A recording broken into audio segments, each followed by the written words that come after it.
영상은 예수님의 생애를 성경의 복음서를 토대로 제작하였음을 알려드립니다. 로마 제국이 세계를 지배하던 시대, 강철 같은 군단의 발걸음 소리가 지중해 전역을 울렸고 황제의 명령 하나가 수백만 명의 운명을 좌우했다. 그 제국의 변방, 유대라는 작은 땅에서 한 민족이 살아가고 있었다. 이스라엘 백성들. 그들은 수백 년 동안 이방 제국의 지배를 받으며 살았다. 하지만 그들의 마음속에는 꺼지지 않는 희망이 있었다. 언젠가 약속된 메시아, 기름 부음 받은 자가 와서 그들을 구원할 것이라는 믿음이었다. 선지자들의 예언은 세대를 거쳐 전해져 왔다. 처녀가 잉태하여 아들을 낳을 것이요. 베들레헴 에브라다야, 너는 유다 족속 중에 작을지라도 이스라엘을 다스릴 자가 내게서 나올 것이다. 그러나 400년 동안 하늘은 침묵했다. 더 이상 선지자의 음성도 하나님의 말씀도 들리지 않았다. 사람들은 기다리고 또 기다렸다. 그리고 마침내 그 침묵이 깨어지려 하고 있었다. 기원전 6년경 유대 산지의 작은 마을. 해가 기울어가는 저녁, 한 노제 사장이 성전에서 돌아오는 길이었다. 그의 이름은 사가랴. 아론의 자손으로서 대대로 제사장 직분을 이어온 경건한 사람이었다. 사가랴와 그의 아내 엘리사벳은 모두 하나님 앞에 의로운 사람들이었다. 율법의 모든 계명과 규례를 흠없이 지키며 살았다. 그러나 그들에게는 깊은 슬픔이 있었다. 자녀가 없었던 것이다. 이스라엘 사회에서 자녀가 없다는 것은 단순한 불행이 아니었다. 하나님의 축복이 없다는 표시로 여겨졌고 사람들의 수군거림을 피할 수 없었다. 이제 그들은 모두 나이가 많았다. 엘리사벳은 더 이상 아이를 가질 수 없는 나이가 되었다. 그들의 오랜 기도는 응답받지 못한 채 희망은 점점 희미해져 갔다. 어느 날 사가랴의 반열이 성전에서 섬길 차례가 되었다. 제비를 뽑았는데 그에게 지극히 영광스러운 임무가 돌아왔다. 성전의 성소에 들어가 분향하는 일이었다. 평생 제사장으로 살아도 한 번 할까 말까 한 귀한 기회였다. 정한 시간이 되자 사가랴는 떨리는 마음으로 성소에 들어갔다. 향을 피우자 연기가 피어올라 성소를 가득 채웠다. 밖에서는 많은 백성이 기도하고 있었다. 그때였다. 갑자기 향단 오른편에 누군가가 서 있었다. 사가랴는 심장이 멎는 것 같았다. 황금빛으로 빛나는 존재. 인간의 형상을 하고 있었지만 분명 인간이 아니었다. 두려움이 그를 엄습했다. 천사가 입을 열었다. 그 음성은 부드러우면서도 권위가 있었다. 두려워하지 말라, 사가랴여. 내 간구함이 들린지라. 내 아내 엘리사벳이 내게 아들을 낳아주리니 그 이름을 요한이라 하라. 사가랴는 입이 떡 벌어졌다. 자신의 귀를 의심했다. 천사는 계속했다. 너는 기쁨과 즐거움이 있겠고 많은 사람도 그의 태어남을 기뻐하리니 이는 그가 주 앞에 큰 자가 될 것임이라. 포도주나 독한 음료를 마시지 아니하며 모태로부터 성령의 충만함을 받아 이스라엘 자손을 주 곧 그들의 하나님께로 많이 돌아오게 하리라. 천사의 말은 더욱 놀라웠다. 그가 엘리야의 신령과 능력으로 주 앞에 먼저 가서 아버지의 마음을 자식에게 거스르는 자를 의인의 슬기에 돌아오게 하고 주를 위하여 세운 백성을 준비하리라. 사가랴는 현실감이 없었다. 이것이 꿈인가 환상인가? 그는 떨리는 목소리로 물었다. 내가 이것을 어떻게 알 수 있겠습니까? 나는 늙고 내 아내도 나이가 많으니이다. 천사의 표정이 엄숙해졌다. 나는 하나님 앞에 서 있는 가브리엘이라. 이 좋은 소식을 내게 전하라고 보내심을 받았노라. 보라, 이 일이 이루어지는 날까지 내가 말 못하는 자가 되리니 이는 네가 내 말을 믿지 아니함이거니와 때가 이르면 내 말이 이루어지리라. 순간 사가랴는 입을 열려 했으나 소리가 나오지 않았다. 천사는 사라졌고 그는 말을 잃은 채 성소에 홀로 남았다. 밖에서 기다리던 백성들이 이상히 여기기 시작했다. 분향은 금방 끝나는데 왜 이렇게 오래 걸리는가? 혹시 성소 안에서 무슨 일이 생긴 것은 아닌가? 마침내 사가랴가 나왔을 때 사람들은 그의 표정에서 뭔가 범상치 않은 일이 있었음을 알 수 있었다. 그는 손짓으로만 무언가를 전하려 했지만 한마디도 할 수 없었다. 그로부터 6달 후 갈릴리의 작은 마을 나사렛, 로마 제국의 변방 중에 변방이라 할 수 있는 곳이었다. 나사렛에서 무슨 선한 것이 날 수 있겠느냐는 말이 있을 정도로 사람들에게 무시당하는 보잘것없는 마을이었다. 이곳에 한 처녀가 살고 있었다. 이름은 마리아. 다윗 왕의 혈통을 이은 요셉이라는 남자와 정혼한 상태였다. 당시 유대 관습에서 정혼은 법적으로 결혼과 거의 동일한 효력이 있었지만 실제 혼인 생활은 시작되지 않은 상태였다. 마리아는 평범한 소녀였다. 매일 물을 길어 나르고 집안일을 돕고 기도하며 살았다. 역사를 바꿀 위대한 일이 자신에게 일어나리라고는 꿈에도 생각하지 못했다. 어느 날 마리아가 혼자 있을 때였다. 갑자기 눈부신 빛이 방을 가득 채웠다. 그리고 그 빛 가운데 한 존재가 나타났다. 가브리엘 천사였다. 은혜를 받은 자여, 평안할지어다. 주께서 너와 함께 하시도다. 마리아는 깜짝 놀라 뒤로 물러섰다. 천사의 방문에 그 놀라운 인사말에 그녀의 마음은 크게 요동쳤다. 이것이 무슨 일인가? 왜 천사가 자신에게 이런 말을 하는가? 천사는 그녀의 두려움을 알아차리고 말했다. 마리아여, 두려워하지 말라. 내가 하나님께 은혜를 입었느니라. 그리고 천사는 믿기 어려운 말을 꺼냈다. 보라, 내가 잉태하여 아들을 낳으리니 그 이름을 예수라 하라. 그가 큰 자가 되고 지극히 높으신 이의 아들이라 일컬어질 것이요 주 하나님께서 그 조상 다윗의 왕위를 그에게 주시리니 영원히 야곱의 집을 왕으로 다스리실 것이며 그 나라는 무궁하리라. 마리아는 혼란스러웠다. 아들을 낳는다고? 다윗의 왕위? 영원한 나라? 그런데 어떻게 이런 일이 가능한가? 나는 남자를 알지 못하는데 어찌 이런 일이 있겠습니까? 천사가 대답했다. 성령이 내게 임하시고 지극히 높으신 이의 능력이 너를 덮으시리니 이러므로 나실 바 거룩한 이는 하나님의 아들이라 일컬어지리라. 그리고 천사는 증거를 제시했다. 보라, 내 친족 엘리사벳도 늙어서 아들을 배었느니라. 본래 임신하지 못한다고 알려진 이가 이미 6달이 되었나니 하나님의 모든 말씀은 능하지 못하심이 없느니라. 마리아는 천사의 말을 듣고 깊이 생각했다. 이 일이 의미하는 바를 이해하기 시작했다. 자신이 정혼자가 아닌 다른 방법으로 임신하게 되면 사회적으로 어떤 일이 벌어질지, 사람들이 자신을 어떻게 볼지, 요셉이 어떻게 반응할지, 돌에 맞아 죽을 수도 있었다. 하지만 마리아는 결단했다. 그녀는 고개를 들고 천사를 바라보았다. 그 눈에는 두려움도 있었지만 동시에 흔들리지 않는 믿음이 있었다. 주의 여종이오니 말씀대로 내게 이루어지이다. 천사는 미소 지으며 사라졌다. 방은 다시 평범한 갈릴리의 한 방이 되었다.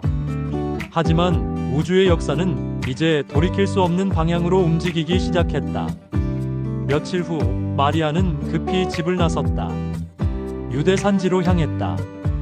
엘리사벳을 만나러 가는 길이었다. 여행은 쉽지 않았다. 나사렛에서 유대 산지까지는 며칠이 걸렸다. 젊은 처녀가 혼자 여행하기에는 위험한 길이었다. 하지만 마리아는 엘리사벳을 만나야 했다. 천사의 말이 사실인지 확인하고 싶었고 또한 자신에게 일어난 놀라운 일을 나눌 수 있는 사람이 필요했다. 사가랴의 집에 도착한 마리아는 문을 두드렸다. 엘리사벳이 문을 열었다. 놀랍게도 임신한 모습이었다. 천사의 말이 사실이었다. 평안하세요, 엘리사벳이모. 마리아가 인사하는 순간 놀라운 일이 일어났다. 엘리사벳의 뱃속에서 아이가 뛰놀았다. 그리고 엘리사벳이 성령의 충만함을 받아 큰 소리로 외쳤다. 여자 중에 네가 복이 있으며 내 태중의 아이도 복이 있도다. 내 주의 어머니가 내게 나아오니 이 어찌된 일인가? 보라, 내 문안하는 소리가 내 귀에 들릴 때에 아이가 내 복 중에서 기쁨으로 뛰놀았도다. 믿은 여자에게 복이 있도다. 주께서 그에게 하신 말씀이 반드시 이루어지리라. 마리아는 감격했다. 아무 말도 하지 않았는데 엘리사벳이 모든 것을 알고 있었다. 이것이 정말 하나님의 일이라는 확신이 들었다. 그녀의 입에서 찬송이 터져 나왔다. 내 영혼이 주를 찬양하며 내 마음이 하나님 내 구주를 기뻐하였음은 그의 여종의 비천함을 돌보셨음이라. 보라, 이제 후로는 만세에 나를 복이 있다 일컬으리로다. 마리아의 찬송은 계속되었다. 능하신 이가 큰 일을 내게 행하셨으니 그 이름이 거룩하시며 긍휼하심이 두려워하는 자에게 대대로 이르는도다. 그의 팔로 힘을 보이사 마음의 생각이 교만한 자들을 흩으셨고 권세 있는 자를 그 위에서 내리치셨으며 비천한 자를 높이셨고 줄이는 자를 좋은 것으로 배불리셨으며 부자는 빈손으로 보내셨도다. 이 찬송은 단순한 감격의 표현이 아니었다. 하나님의 구원 계획에 대한 깊은 이해가 담겨 있었다. 세상의 질서가 뒤바뀔 것이다. 높은 자가 낮아지고 낮은 자가 높아질 것이다. 권력자가 무너지고 약한 자가 일으켜질 것이다. 마리아는 석 달 동안 엘리사벳과 함께 머물렀다. 두 여인은 서로를 위로하고 격려했다. 하나님이 그들을 통해 이루실 놀라운 일에 대해 이야기를 나누었다. 마리아가 나사렛으로 돌아왔을 때 그녀의 임신이 명백해지기 시작했다. 이것을 숨길 수는 없었다. 요셉에게 말해야 했다. 요셉은 의로운 사람이었다. 율법을 사랑하고 하나님을 경외했다. 목수로서 성실하게 일하며 곧 맞이할 신부를 위해 집을 준비하고 있었다. 그런데 마리아가 임신했다는 소식을 듣는 순간 그의 세계가 무너졌다. 어떻게 이런 일이? 마리아가 그렇게 순수하고 하나님을 사랑하던 그녀가 요셉의 마음은 찢어졌다. 사랑하던 여인에 대한 배신감, 앞으로 어떻게 해야 할지에 대한 혼란, 사회적 수치, 모든 것이 한꺼번에 몰려왔다. 율법에 따르면 가늠한 여자는 돌로 쳐서 죽여야 했다. 하지만 요셉은 마리아를 사랑했다. 그녀를 욕되게 하고 싶지 않았다. 그래서 조용히 파혼하기로 결심했다. 밤에 잠자리에 들었지만 잠이 오지 않았다. 천장을 바라보며 수없이 생각했다. 어떻게 이런 일이 일어났을까? 혹시 자신이 모르는 무언가가 있는 것은 아닐까? 하지만 아무리 생각해도 답이 없었다. 피곤에 지쳐 깜빡 잠이 들었을 때 꿈을 꾸었다. 아니, 꿈이라기보다는 환상이었다. 한 천사가 나타나 그에게 말했다. 다윗의 자손 요셉아, 내 아내 마리아 데려오기를 무서워하지 말라. 그에게 잉태된 자는 성령으로 된 것이라. 아들을 낳으리니 이름을 예수라 하라. 이는 그가 자기 백성을 그들의 죄에서 구원할 자이심이라. 요셉은 꿈에서 깨어났다. 새벽이었다. 그는 천사의 말을 곱씹었다. 성령으로 잉태되었다고. 그 아이가 백성을 죄에서 구원한다고. 갑자기 선지자 이사야의 말씀이 떠올랐다. 보라, 처녀가 잉태하여 아들을 낳을 것이요 그의 이름은 임마누엘이라 하리라. 임마누엘, 하나님이 우리와 함께 계시다는 뜻이었다. 요셉은 무릎을 꿇고 기도했다. 하나님께서 자신을 선택하셔서 이 놀라운 일에 참여하게 하셨다는 것을 깨달았다. 두려움이 있었지만 순종하기로 결심했다. 날이 밝자 요셉은 마리아를 맞이했다. 사람들이 뭐라 하든, 율법학자들이 어떻게 생각하든 그는 마리아를 아내로 맞아들였다. 아이가 태어날 때까지 그녀를 보호하기로 했다. 몇 달이 흘렀다. 마리아의 출산일이 가까워졌다. 바로 그때 로마 황제 아우구스투스가 영을 내렸다. 천하를 호적하라는 명령이었다. 제국의 모든 사람이 자신의 고향으로 가서 등록해야 했다. 세금을 거두기 위한 조치였다. 요셉은 다윗의 자손이었으므로 다윗의 고향인 베들레헴으로 가야 했다. 나사렛에서 베들레헴까지는 약 150km. 쉽지 않은 여정이었다. 더구나 마리아는 곧 아이를 낳을 상태였다. 하지만 황제의 명령을 거역할 수 없었다. 요셉은 마리아를 나귀에 태우고 베들레헴을 향해 출발했다. 12월의 유대 땅은 추웠다. 낮에는 그런대로 견딜만 했지만 밤이 되면 매서운 바람이 불었다. 요셉은 마리아를 담요로 꽁꽁 싸매고 나귀를 천천히 몰았다. 길은 험했다. 산을 넘고 계곡을 지나야 했다. 도적들이 출몰한다는 소문도 있었다. 요셉은 잠시도 긴장을 늦출 수 없었다. 며칠을 여행한 끝에 마침내 베들레헴이 보였다. 작은 언덕 위에 자리한 마을. 다윗 왕이 태어난 곳. 룻과 보아스의 사랑이 이루어진 곳. 하지만 마을에 도착하자마자 문제가 생겼다. 호적 등록 때문에 베들레헴에는 사람들이 너무 많이 몰려 있었다. 객사마다 이미 사람들로 가득했다. 요셉은 문을 두드리며 간청했다. 제발 하룻밤만 재워주십시오. 제 아내가 곧 아이를 낳습니다. 하지만 대답은 한결같았다. 미안하오. 빈 방이 없소. 요셉은 절망했다. 마리아를 보니 진통이 시작되는 것 같았다. 얼마 남지 않았다. 어디라도 마리아를 누일 곳이 필요했다.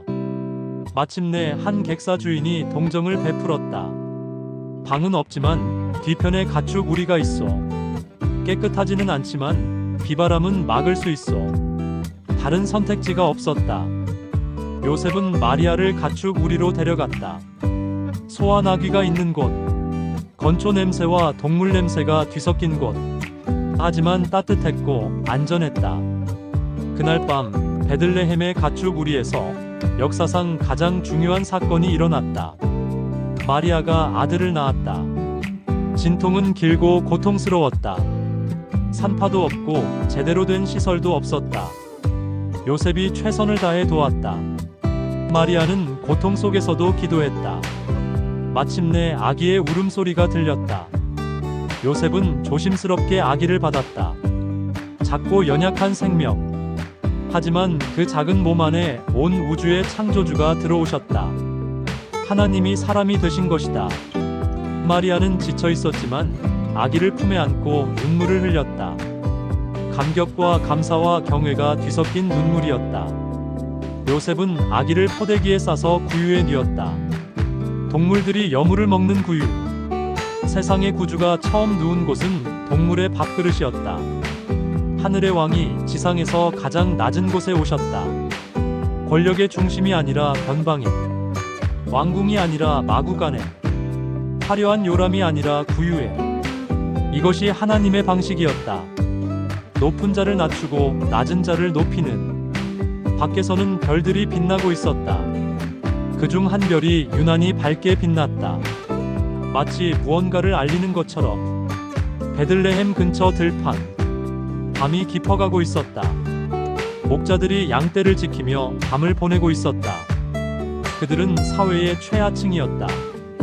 율법학자들은 그들을 부정하다고 여겼다. 법정에서 그들의 증언은 받아들여지지 않았다. 사람들은 그들을 무시했다. 하지만 바로 그들에게 가장 먼저 소식이 전해졌다. 갑자기 하늘이 찢어지는 것 같았다. 눈부신 빛이 들판을 환하게 비췄다. 목자들은 두려움에 떨며 땅에 엎드렸다. 주의 사자가 그들 앞에 섰다. 영광의 빛이 사방을 비췄다. 두려워하지 말라. 천사의 음성이 들판에 울려 퍼졌다. 보라, 내가 온 백성에게 미칠 큰 기쁨의 좋은 소식을 너희에게 전하노라. 오늘 다윗의 동네에 너희를 위하여 구주가 나셨으니 곧 그리스도 주시니라.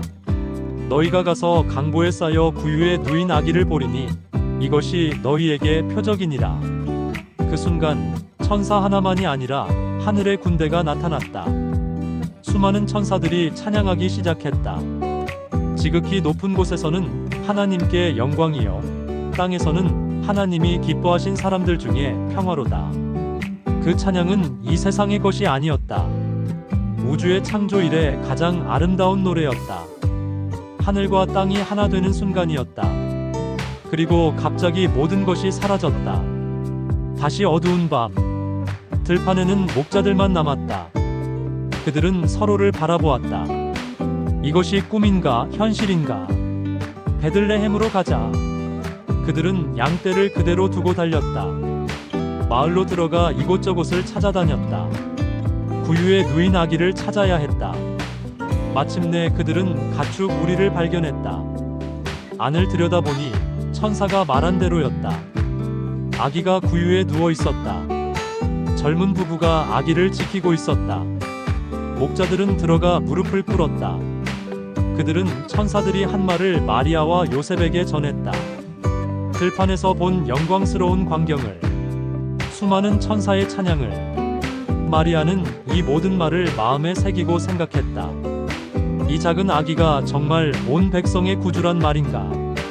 그리스도, 기름 부음 받은 자, 오랫동안 기다려온 메시아. 목자들은 돌아가면서 자신들이 보고 들은 모든 것에 대해 하나님께 영광을 돌리고 찬송했다. 그들의 삶은 완전히 바뀌었다. 더 이상 무시당하는 하층민이 아니었다. 하나님의 가장 위대한 선물을 처음 본 증인들이었다. 예루살렘에서 약 10km 떨어진 베들레헴. 예수가 태어난 지 얼마 후의 일이었다. 동방에서 박사들이 도착했다.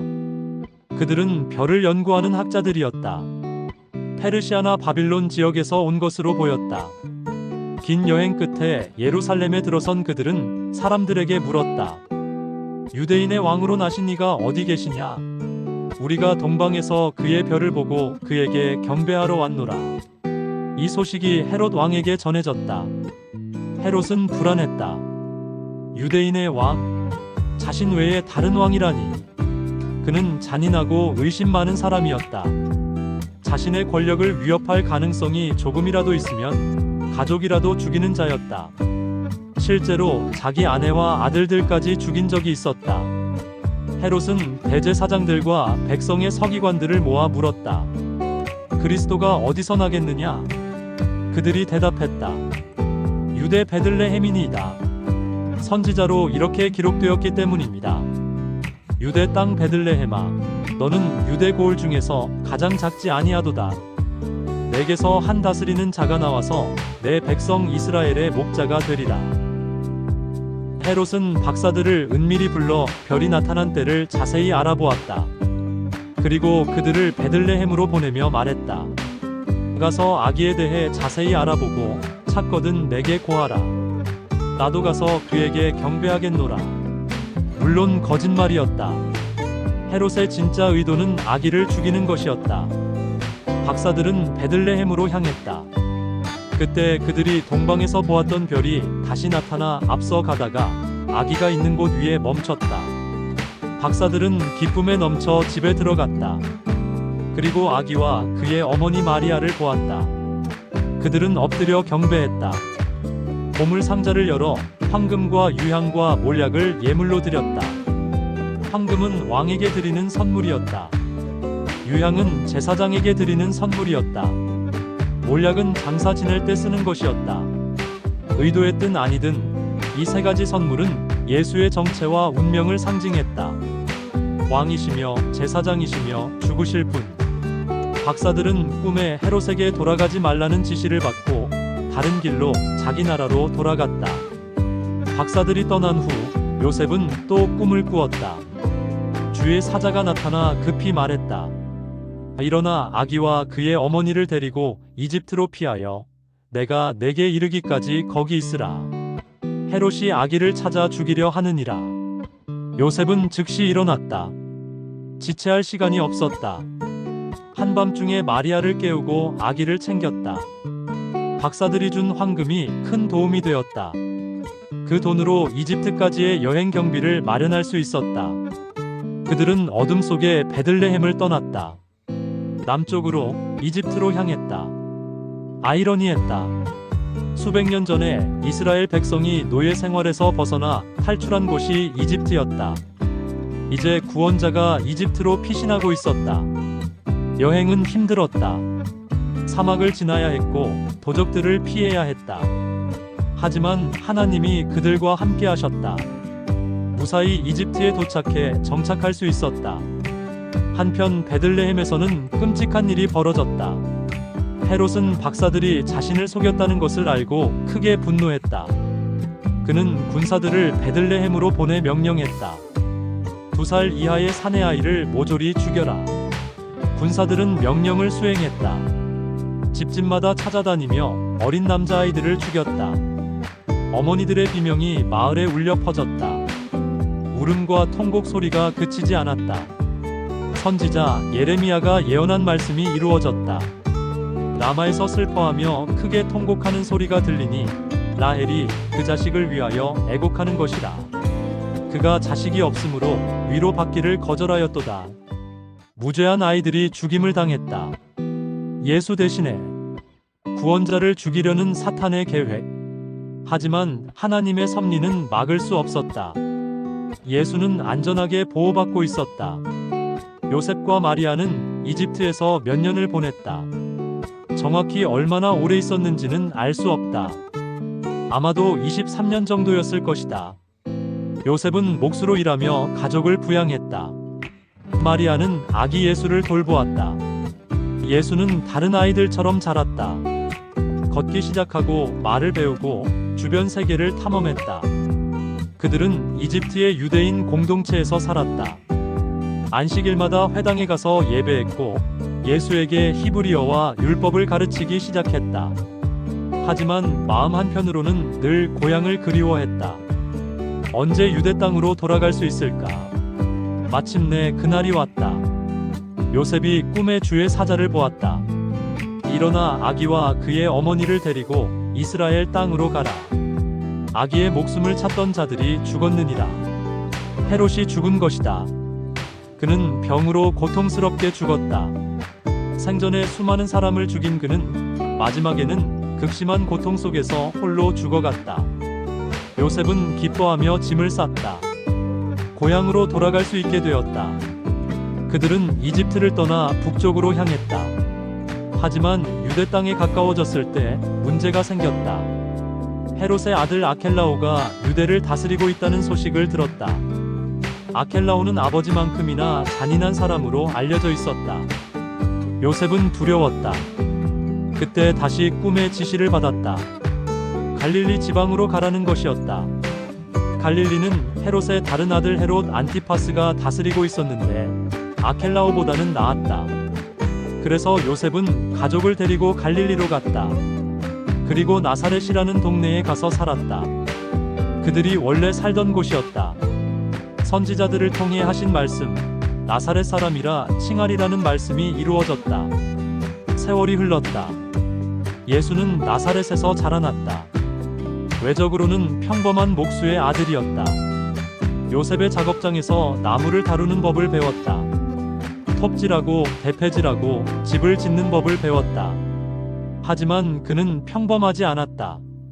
하나님과 사람에게 사랑을 받으며 지혜와 키가 자라갔다. 예수가 12살이 되었을 때의 일이다. 유대인들은 매년 6월절이 되면 예루살렘에 올라가 절기를 지켰다. 요셉과 마리아도 매년 예루살렘에 갔고 이번에는 예수도 함께 데려갔다. 절기를 마치고 돌아오는 길이었다. 나사렛으로 향하는 큰 무리 가운데 요셉과 마리아가 있었다. 하루를 걸은 후에야 그들은 예수가 없다는 것을 깨달았다. 친척과 아는 사람들 사이에 있을 거라고 생각했는데 어디에도 보이지 않았다. 예수가 어디 있지? 혹시 당신이 보지 않았소? 두 사람은 불안해지기 시작했다. 무리를 되돌아가며 찾아보았다. 예루살렘으로 돌아가야 했다. 사흘 동안 찾아다닌 끝에 마침내 성전에서 예수를 발견했다. 놀라운 광경이었다. 12살짜리 소년이 율법 교사들 한가운데 앉아 있었다. 그들의 말을 듣고 질문하고 있었다. 듣는 사람들은 모두 예수의 지혜와 대답을 놀라워했다. 마리아가 다가갔다. 아이야, 어찌하여 우리에게 이렇게 하였느냐? 보라, 내 아버지와 내가 근심하며 너를 찾았노라. 예수가 대답했다. 어찌하여 나를 찾으셨나이까? 내가 내 아버지 집에 있어야 할 줄을 알지 못하셨나이까? 요셉과 마리아는 그 말을 이해하지 못했다. 내 아버지 집이라니. 요셉은 목수였고 그의 집은 나사렛에 있었다. 예수는 무슨 말을 하는 것일까? 하지만 마리아는 이 말을 마음에 두었다. 언젠가 이해하게 되리라. 예수는 부모와 함께 나사렛으로 돌아갔다. 그리고 순종하며 지냈다. 18년이라는 세월이 또 흘렀다. 성경은 이 기간에 대해 거의 말하지 않는다. 단지 예수는 지혜와 키가 자라가며 하나님과 사람에게 더욱 사랑스러워 가시더라고만 기록되어 있다. 평범한 듯 보이는 세월. 하지만 하나님의 시간표는 정확하게 흘러가고 있었다. 때가 되면 모든 것이 드러날 것이었다. 로마 황제 티베리우스의 치세 제15년, 본디오 빌라도가 유대 총독으로, 헤롯이 갈릴리 분봉왕으로, 그의 동생 빌립이 이두레와 드라고니 지방의 분봉왕으로, 루사니아가 아빌레네의 분봉왕으로, 안나스와 가야바가 대제사장으로 있을 때 하나님의 말씀이 광야에서 사가랴의 아들 요한에게 임했다. 요한은 이제 성인이 되어 있었다. 어린 시절, 아마도 부모가 일찍 세상을 떠난 후 그는 광야로 들어갔다. 사람들과 떨어져 하나님과 단둘이 시간을 보냈다. 낙타털로 지은 옷을 입고 허리에 가죽띠를 띠고 메뚜기와 석청을 먹으며 살았다. 사람들은 그를 이상하게 여겼다. 하지만 요한에게는 분명한 부르심이 있었다. 어느 날 요한은 광야를 떠나 요단강으로 나왔다. 그리고 외치기 시작했다. 회개하라. 천국이 가까이 왔느니라. 그의 음성은 우렁찼다. 광야에서 단련된 목소리였다. 사람들이 모여들기 시작했다. 회개에 합당한 열매를 맺으라. 속으로 아브라함이 우리 조상이다 하고 생각하지 말라. 내가 너희에게 이르노니 하나님이 능히 이 돌들로도 아브라함의 자손이 되게 하시리라. 요한의 메시지는 강렬했다. 타협이 없었다. 종교적 형식주의를 꾸짖었다. 진정한 회개를 요구했다. 사람들이 물었다. 그러면 우리가 무엇을 하리이까? 요한이 대답했다. 옷 2벌 있는 자는 없는 자에게 나눠주고 먹을 것이 있는 자도 그렇게 하라. 세리들도 세례를 받으러 왔다. 그들은 로마를 위해 세금을 거두는 사람들로 동족에게 배신자로 여겨졌다. 더구나 대부분 부정한 방법으로 돈을 착취했다. 선생이여, 우리는 무엇을 하리이까? 부과된 것 외에는 더 거두지 말라. 군인들도 물었다. 우리는 무엇을 하리이까? 사람에게서 강탈하지 말며 거짓으로 고발하지 말고 받는 급료를 족한 줄로 알라. 요한의 메시지는 실제적이었다. 추상적인 종교 이야기가 아니라 삶의 변화를 요구했다. 사람들이 회개하며 요단강에서 세례를 받았다. 물속에 잠겼다가 나오는 것, 옛 사람이 죽고 새 사람으로 다시 태어나는 상징이었다. 소문이 퍼졌다. 예루살렘에서 온 유대 지방에서 요단강 사방에서 사람들이 몰려왔다. 광야에 외치는 소리를 들으러 바리새인들과 사두개인들도 왔다. 그들은 종교 지도자들이었다. 율법을 가르치고 백성을 인도한다고 자부했다. 하지만 요한은 그들을 보고 호통쳤다. 독사의 자식들아, 누가 너희를 가르쳐 임박한 진노를 피하라 하더냐? 회개에 합당한 열매를 맺으라. 충격적인 말이었다. 감히 종교 지도자들을 독사라고 부르다니. 하지만 요한은 두려워하지 않았다. 진리를 말할 뿐이었다. 사람들은 궁금했다. 이 사람이 혹시 그리스도가 아닐까? 오랫동안 기다려온 메시아가 아닐까? 요한은 분명히 말했다. 나는 물로 너희에게 세례를 베푸거니와 내 뒤에 오시는 이는 나보다 능력이 많으시니 나는 그의 신을 들기도 감당하지 못하겠노라. 그는 성령과 불로 너희에게 세례를 베푸실 것이요 손에 키를 들고 자기의 타작마당을 정하게 하사 알곡은 모아 곳간에 들이고 쭉정이는 꺼지지 않는 불에 태우시리라. 더 큰 이가 오고 있었다. 요한은 그분의 길을 예비하는 자일 뿐이었다. 어느 날 한 사람이 요한에게 다가왔다. 나사렛에서 온 예수였다. 이제 30살쯤 되었다. 목수로서 일하며 평범하게 살아온 세월이 끝나고 이제 공생애를 시작할 때가 되었다. 예수가 요한에게 말했다. 나에게 세례를 베풀어 주십시오. 요한은 깜짝 놀랐다. 순간적으로 이 사람이 누구인지 알았다. 성령의 계시였다.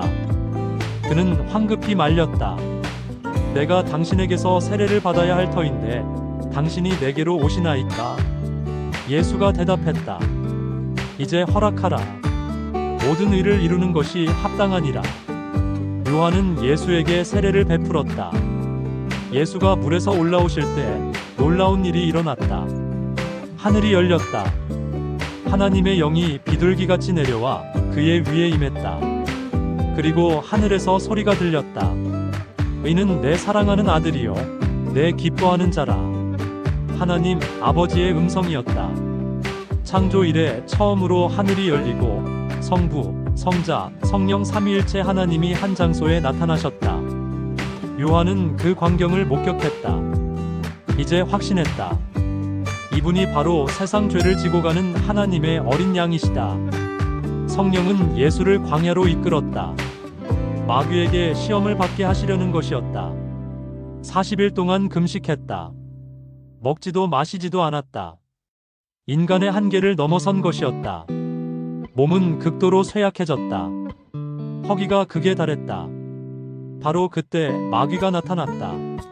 내가 만일 하나님의 아들이거든 이 돌들에게 명하여 떡이 되게 하라. 첫 번째 시험. 육체적 필요를 채우라는 유혹이었다. 능력을 자신을 위해 쓰라는 유혹. 예수가 대답했다. 기록되었으되 사람이 떡으로만 살 것이 아니요 하나님의 입으로부터 나오는 모든 말씀으로 살 것이라 하였느니라. 신명기 8장 3절의 말씀이었다. 마귀는 두 번째 시험을 시도했다. 예수를 거룩한 성 예루살렘으로 데려가 성전 꼭대기에 세웠다. 아래를 내려다보니 아찔한 높이였다. 내가 만일 하나님의 아들이거든 뛰어내리라. 기록되었으되 그가 너를 위하여 그의 사자들을 명하시리니 그들이 손으로 너를 받들어 발이 돌에 부딪히지 않게 하리로다 하였느니라. 영리한 유혹이었다.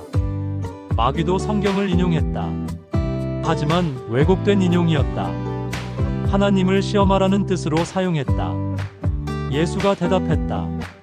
또 기록되었으되 주 너의 하나님을 시험하지 말라 하였느니라. 신명기 6장 16절의 말씀이었다. 마귀는 마지막 시도를 했다. 예수를 지극히 높은 산으로 데려가 천하 만국과 그 영광을 보여주었다. 만일 내게 엎드려 경배하면 이 모든 것을 내게 주리라. 궁극적인 유혹이었다. 십자가를 피하고 왕국을 얻으라는 것, 고통 없이 영광을 얻으라는 것. 예수가 단호하게 말했다. 사탄아, 물러가라. 기록되었으되 주 너의 하나님께 경배하고 다만 그를 섬기라 하였느니라. 신명기 6장 13절의 말씀이었다. 이에 마귀는 떠났다. 천사들이 나타나 예수를 섬겼다. 예수는 시험을 이기셨다. 아담이 에덴 동산에서 실패한 것을, 이스라엘이 광야에서 실패한 것을 예수는 성공하셨다. 새로운 아담, 참 이스라엘로서 완전한 순종을 보이셨다. 이제 공생애를 시작할 준비가 되었다. 광야에서 돌아온 후 예수는 요단강 근처에 머물렀다. 요한이 여전히 세례를 베풀고 있었다. 어느 날 요한은 예수가 자기에게 오는 것을 보고 외쳤다. 보라, 세상 죄를 지고 가는 하나님의 어린 양이로다. 그 자리에 요한의 제자 2명이 있었다. 안드레와 또 한 사람이었다. 그들은 요한의 말을 듣고 예수를 따라갔다. 예수가 돌이켜 그들이 따라오는 것을 보고 물었다. 무엇을 구하느냐? 그들이 대답했다. 랍비여, 어디 계시오니이까? 예수가 말했다. 와서 보라. 그들이 예수와 함께 가서 그날 함께 거했다. 오후 4시쯤이었다. 안드레는 자기 형제 시몬을 찾아갔다. 흥분된 목소리로 말했다. 우리가 메시아를 만났다. 시몬을 예수께 데려왔다. 예수는 시몬을 보시고 말했다. 내가 요한의 아들 시몬이니 게바라 불리리라. 게바, 즉 베드로. 반석이라는 뜻이었다. 이 충동적이고 불안정해 보이는 어부가 장차 반석 같은 믿음의 사람이 될 것이라는 예언이었다. 다음 날 예수는 갈릴리로 가려 하셨다. 빌립을 만나 말했다. 나를 따르라. 빌립은 나다나엘을 찾아갔다. 모세가 율법에 기록하였고 여러 선지자가 기록한 그 일을 우리가 만났으니 요셉의 아들 나사렛 예수라. 나다나엘이 코웃음 쳤다. 나사렛에서 무슨 선한 것이 날 수 있느냐? 빌립이 말했다. 와서 보라. 나다나엘이 예수께 왔을 때 예수가 말했다. 보라, 이는 참으로 이스라엘 사람이라. 그 속에 간사한 것이 없도다. 나다나엘이 놀라서 물었다. 어떻게 나를 아시나이까? 예수가 대답했다. 빌립이 너를 부르기 전에 내가 무화과 나무 아래에 있을 때에 보았노라. 나다나엘은 충격을 받았다. 자신이 무화과 나무 아래에서 기도하고 묵상하던 것을 어떻게 아는가? 그는 즉시 고백했다. 라삐여, 당신은 하나님의 아들이시요 당신은 이스라엘의 임금이로소이다. 예수가 말했다. 내가 무화과 나무 아래에 있는 것을 보았다 하므로 믿느냐? 이보다 더 큰 일을 보리라. 진실로 진실로 너희에게 이르노니 하늘이 열리고 하나님의 사자들이 인자 위에 오르락 내리락 하는 것을 보리라. 제자들이 모이기 시작했다. 앞으로 세상을 변화시킬 평범한 사람들. 어부, 세리, 열심당원. 학식도 없고 권력도 없는 사람들. 하지만 그들을 통해 하나님은 역사를 바꾸실 것이었다. 사흘 후 갈릴리 가나에서 혼인잔치가 있었다. 예수의 어머니 마리아가 거기 있었고 예수와 제자들도 청함을 받았다. 혼인잔치는 유대 사회에서 중요한 행사였다. 보통 일주일 동안 계속되었다. 온 마을 사람들이 모여 축하하고 즐겼다. 잔치가 한창일 때 문제가 생겼다. 포도주가 떨어진 것이다. 당시 사회에서 이것은 단순한 실수가 아니라 큰 수치였다. 주인의 체면이 땅에 떨어지는 일이었다. 마리아가 이것을 알고 예수께 조용히 말했다. 저들에게 포도주가 없다. 예수가 대답했다. 여자여, 나와 무슨 상관이 있나이까? 내 때가 아직 이르지 못하였나이다. 여자여라는 호칭은 무례한 것이 아니라 당시의 정중한 표현이었다. 하지만 예수의 말은 아직 때가 아니라는 것이었다. 공개적으로 자신을 드러낼 때가 아니라는 뜻. 하지만 마리아는 예수를 신뢰했다. 그녀는 하인들에게 말했다. 그가 무슨 말씀을 하시든지 그대로 하라. 거기에 유대인의 정결 예식을 따라 두세 통 드는 도랑아리 6개가 놓여 있었다. 한 통은 약 8만 120리터. 엄청난 양이었다. 예수가 하인들에게 말했다. 항아리에 물을 채우라.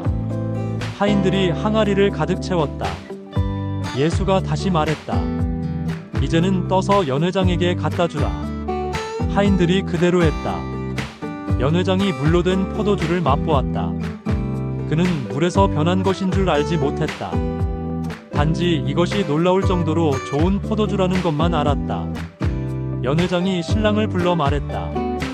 사람들이 다 좋은 포도주를 먼저 내놓고 취한 후에 낮은 것을 내놓거늘 그대는 지금까지 좋은 포도주를 두었도다. 이것이 예수가 행한 첫 번째 표적이었다. 갈릴리 가나에서 그의 영광을 나타내셨고 제자들이 그를 믿었다. 의미심장한 기적이었다. 물을 포도주로, 옛것을 새것으로, 율법의 정결 예식을 은혜와 기쁨으로. 이것이 예수가 가져올 변화의 본질이었다. 더구나 엄청난 양의 포도주, 600리터가 넘는 양. 하나님의 축복은 넘치고 풍성하다는 것을 보여주었다. 그리고 가장 좋은 것을 마지막에. 세상은 좋은 것을 먼저 주고 나쁜 것을 나중에 준다. 하지만 하나님은 반대다. 가장 좋은 것을 마지막에 준다. 유월절이 가까웠다. 예수는 제자들과 함께 예루살렘으로 올라갔다. 성전에 들어갔을 때 그곳은 마치 시장 같았다. 소와 양과 비둘기 파는 사람들이 있었고 돈 바꾸는 사람들이 앉아 있었다. 외형적으로는 종교적 목적이었다. 사람들이 제사를 드리려면 동물이 필요했다. 멀리서 온 사람들은 동물을 가져올 수 없었으므로 성전에서 사야 했다. 또한 로마 화폐는 우상의 형상이 있어서 성전세를 낼 수 없었으므로 유대 화폐로 바꿔야 했다. 하지만 실상은 달랐다. 엄청난 폭리를 취하고 있었다. 제사장들과 결탁해서 돈벌이를 하고 있었다. 가난한 사람들이 제사를 드리기 위해 마지막 남은 돈을 바쳐야 했다. 더 심각한 것은 이 모든 것이 이방인의 뜰에서 벌어지고 있다는 점이었다. 이방인의 뜰은 유대인이 아닌 사람들이 하나님께 기도하고 예배할 수 있는 유일한 장소였다. 그런데 그곳이 시장으로 변해 있었다. 만민이 기도하는 집이라는 성전의 본래 목적이 훼손되고 있었다. 예수는 분노하셨다. 의로운 분노였다. 노끈으로 채찍을 만들어 모든 사람을 성전에서 내쫓으셨다. 양과 소도 내쫓으셨다. 돈 바꾸는 사람들의 돈을 쏟으시고 상을 뒤엎으셨다. 비둘기 파는 사람들에게 말씀하셨다. 이것을 여기서 가져가라. 내 아버지의 집으로 장사하는 집을 만들지 말라. 제자들은 시편 69편 9절 말씀이 생각났다. 주의 집을 위하는 열심이 나를 삼키리이다. 유대인들이 예수께 따졌다. 내가 이런 일을 행하니 무슨 표적을 우리에게 보이겠느냐? 예수가 대답했다. 너희가 이 성전을 헐라. 내가 사흘 동안에 일으키리라. 유대인들이 비웃었다. 이 성전은 46년 동안의 지었건을 내가 3일 동안에 일으키겠느냐? 그들은 이해하지 못했다. 예수는 자기 몸된 성전을 가리켜 말씀하신 것이었다. 죽임을 당하고 사흘 만에 부활하실 것을 예언하신 것이었다. 제자들도 그때는 이해하지 못했다. 하지만 예수께서 죽은 자 가운데서 살아나신 후에야 이 말씀을 기억하고 믿게 되었다. 예루살렘에 있는 동안 많은 사람이 예수가 행하시는 표적을 보고 그의 이름을 믿었다. 하지만 예수는 그들을 신뢰하지 않으셨다. 사람의 마음을 아셨기 때문이다. 어느 날 밤 한 사람이 예수를 찾아왔다. 이름은 니고데모. 바리새인이었고 유대인의 지도자였다. 산헤드린 공회의 의원이었다.